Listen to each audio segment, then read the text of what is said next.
ibadah penghiburan ini, ya, saudara-saudara kita yang terkasih, kematian ini bukanlah suatu yang peristiwa yang yang baru dan asing bagi kita, ya. Juga kematian ini adalah sesuatu yang biasanya membuat orang takut, menakutkan bagi setiap orang. Jadi banyak hal orang melakukan, ya, untuk lepas, berusaha menghindari dari yang namanya kematian. Nah, kita mau belajar sama-sama tentang hal ini. Kita buka di Kejadian 25 ayat 7 sampai 11. Kejadian 25 ayat 7 sampai 11. Yang sudah dapat bisa tolong dibacakan. Kejadian 25 ayat 7 sampai 11. Kejadian 25 ayat 7 sampai 11. Demikian firman Tuhan. Abraham mencapai umur 175 tahun. Lalu ia meninggal. Ia mati pada waktu telah putih rambutnya, tua dan suntuk umur. Maka ia dikumpulkan kepada kaum leluhurnya dan anak-anaknya Ishak dan Ismail, menguburkan dia dalam gua Makpela di padang Efron bin Zohar, orang Het itu. Padang yang letaknya di sebelah timur Mamre yang telah dibeli Abraham dari Bani Het. Di sanalah terkubur Abraham dan Sarah istrinya. Amin. Amin. Amin. Ya, di sini kita tahu tentang ciptaannya Abraham, ya. Abraham yang meninggal. Umur berapa tadi, Pak? 105. 105 ya. Nah, di sini saya mau kasih judul renungannya, berkat Tuhan di dalam duka cita. Ya, berkat Tuhan di dalam duka cita. Ya. Di sini kematian itu bisa datang kapan saja, ya. Dalam keadaan apa saja kematian itu bisa datang. Waktu kita sehat, ya, kita bisa juga dipanggil Tuhan. Kita duduk-duduk nonton TV, bisa aja dipanggil Tuhan. Guru besar saya, dia meninggal waktu berkhotbah. Kita nggak ngerti kapan waktunya Tuhan memanggil kita, karena itu rahasia. Nah, manusia ini mencoba mencari itu. Kapan ya aku mati ini? Kapan aku mati ini? Nggak bisa, karena itu memang tersembunyi, rahasia, ya, rahasia. Cuma Tuhan yang tahu kapan kita matinya, ya. Oleh itu sewajarnya kita harus sebagai manusia, ya, kita harus mengucap syukur, ya, atas apa yang terjadi di dalam kehidupan kita ini, ya, suka duka. Jadi kita harus tetap mengucap syukur, ya.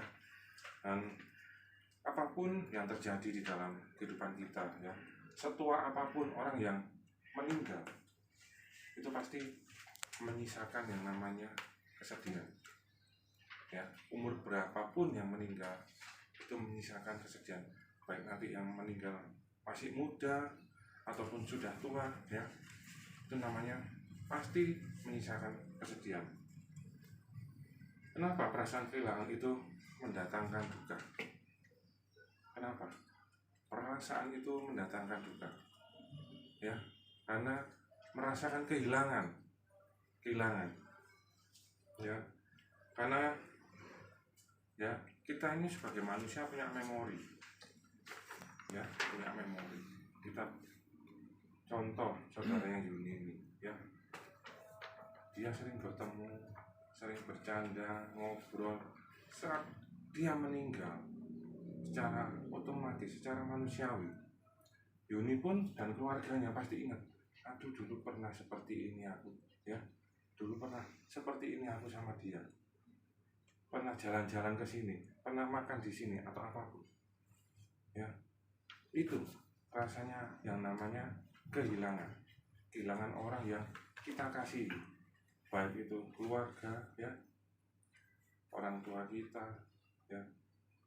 Seperti itu yang namanya suatu kehilangan. Nah, tadi kita sudah baca ya, tadi di Kejadian 25 ayat 7 sampai yang ke-11 ya. Kita baca tadi dikisahkan itu tentang kematiannya Abraham. Ya, kematiannya Abraham. Sedikit banyak ya yang akan saya sampaikan tentang satu ya. Abraham yang meninggal seperti itu, sama halnya juga saudaranya Yuni. Dia pun juga akan dikenang. Ya. Apa yang dikenang dari Abraham?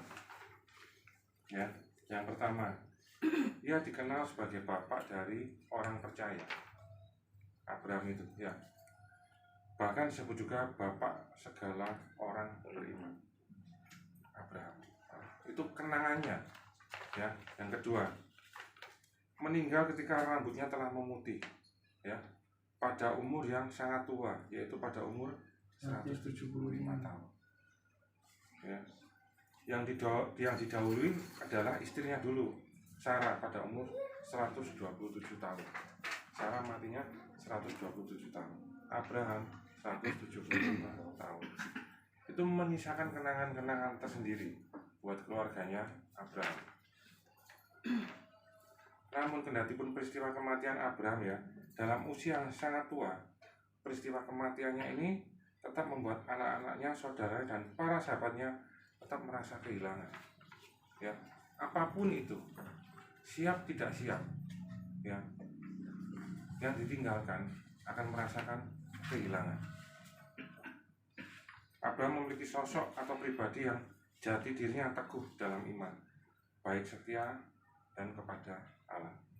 Ya, Abraham ini mengingat dan mengenang perbuatan Abraham yang sedemikian, anaknya, sanak saudaranya dan para sahabatnya pastilah berduka. Dan kendati pun kisah ini tidak tertulis dalam Alkitab, ya, kesedihan itu tidak tertulis dalam Alkitab, kita bisa melihat, ya, merasakan kalau kita ditinggalkan oleh orang-orang yang kita kasihi. Kita belajar di sini dari seorang Abraham, ya. Abraham saat dia meninggal umur 175 tahun, banyak menyisakan kenangan-kenangan. Begitu juga yang dialami oleh saudaranya Yuni, ya, Bu Yuli, ya. Bu Yuli. Pasti sedikit banyak keluarga yang ditinggalkan, ya, sanak saudaranya, kerabatnya akan merasa kehilangan. Mungkin sering telepon, ya, telepon, hari ini apa kabar, mau kemana, mau jalan kemana, nggak bisa lagi. Pernah makan di sini, pernah jalan-jalan ke sini, ya, pernah main ke rumahnya Yuni pun juga main ke sana. Dia pun akan merasakan kehilangan. Oleh sebab itu, kita sebagai manusia boleh kita bersedih, ya, tapi jangan berlarut. Karena kehidupan terus berjalan. Kehidupan ini terus berjalan, sehingga kita sebagai manusia tetap harus percaya sama Tuhan. Kebahagiaan, ya, sukacita, semuanya itu dikasih oleh Tuhan. Nah, saudara yang terkasih dalam Tuhan Yesus, jika saat ini, ya, ibadah penghiburan saat ini, ya, ini teringat sosok almarhum, ya, yaitu Bu Yuli, dari almarhum Bu Yuli, keluarga dari Yuni ini, ya, membuat kita bersedih, itu sangat wajar sekali. Namun demikian kita harus mengingat kabar sukacita yang menyapa kita bahwa orang yang telah mati, ya, akan berada di sisi Tuhan. Dan dikatakan tadi, ya, orang yang mati di dalam Tuhan, berbahagialah orang yang mati di dalam Tuhan. Dia akan menikmati jerih payahnya selama dia hidup. Ya, di sini Alkitab juga berkata bahwa setelah Abraham meninggal, ya, Tuhan Allah tetap memberkati Ishak anaknya dan saudara-saudaranya. Jadi jangan pernah khawatir. Ya, Abraham yang meninggal pun berkatnya juga turun ke keturunannya. Jadi tetap keluarga yang ditinggalkan, ya, kita akan berdoa untuk keluarga yang ditinggalkan, mohon kekuatan dari Tuhan, ya, penghiburan dari Roh Kudus, supaya mereka tetap kuat untuk menjalani keadaan ini yang terus berlangsung. Kita nggak bisa, maksudnya berdiam diri, bersedih terus ya, mengingat itu sudah selesai. Sedih boleh, tapi harus tetap kita percaya sama Tuhan. Orang yang sudah di dalam Tuhan, ya, orang sudah di dalam Tuhan sudah berbahagia, gitu ya. Jadi renungan ini singkat supaya kita tahu kalau orang yang mati di dalam Tuhan, dia sudah bersama Tuhan. Ya, di garis bawah itu, orang yang mati, berbahagialah orang yang mati di dalam Tuhan. Amin. Kita berdoa sama-sama.